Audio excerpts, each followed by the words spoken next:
Madam, રાજકોટની અંદર એક હત્યાની ઘટના સામે આવી છે. શું છે આખો મામલો? રાજકોટના યુનિવર્સિટી પોલીસ સ્ટેશનમાં એક શાપરાધ મનુષ્યવધ એટલે કે BNS 105 મુજબનો ગુનો દાખલ કરવામાં આવ્યો છે. એની હકીકત એવી છે કે મરણ જનાર કલ્પેશભાઈ નરેન્દ્રભાઈ વ્યાસ એમના ભાઈ દ્વારા ફરિયાદ કરવામાં આવેલી છે. એ મરણ જનાર છે, એમને દારૂ પીવાની ટેવ હોય અને એ મરણ જનાર અને એમના પત્ની ઘણા વર્ષોથી છૂટાછેડા લઈ અને અલગ રહેતા હોય.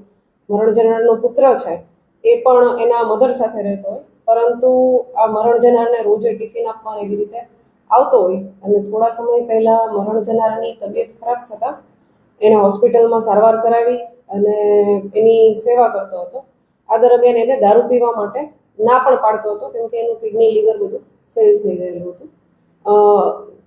એ બાબતે પરમ દિવસે રાત્રે 31 તારીખે રાત્રે મરણ જનાર આરોપી જ્યારે ટિફિન આપવા ગયેલા મરણ જનારને, ત્યારે મરણ જનારે ડ્રિંક કરેલું હોય એટલે આરોપી એને ના પાડી કે તમે ડ્રિંક કરવાનું છોડી દો, તમારી સારવાર કરાવવા માટે એના માટે અમે ઘણો ખર્ચો કરેલો છે છેલ્લા 1 મહિનામાં અને અમે લોકો બધા હેરાન થઈએ છીએ તમારી ડ્રિંક કરવાની આદતના કારણે.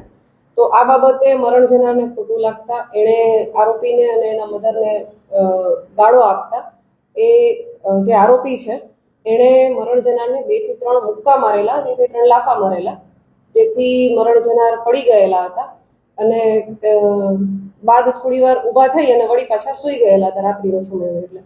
અને સવારે એ જ્યારે ઉઠ્યો આરોપી એટલે કે મરણ જનારનો પુત્ર ઋષભ કલ્પેશભાઈ વ્યાસ, એ જ્યારે ઉઠ્યો તો એણે એના પિતાને ઉઠાડવાની કોશિશ કરી, પરંતુ ઉઠેલા નહીં, જેથી એણે એના મોટા બાપા એના મધર બધાને બોલાવી લીધેલા અને હોસ્પિટલમાં લઈ ગયેલા હતા. ત્યાં એનું PM થતાં મરણ જનારનું મૃત્યુ ઈજાઓના કારણે થયેલાનું ફોરેન્સિક PMમાં જાણવા મળેલું હતું, જેથી યુનિવર્સિટી પોલીસ સ્ટેશનમાં મરણ જનારના ભાઈ હિતેશભાઈ વ્યાસ દ્વારા શાપરાધ મનુષ્યવધનો ગુનો દાખલ કરાવવામાં આવેલો છે. આરોપીની અટક થઈ છે.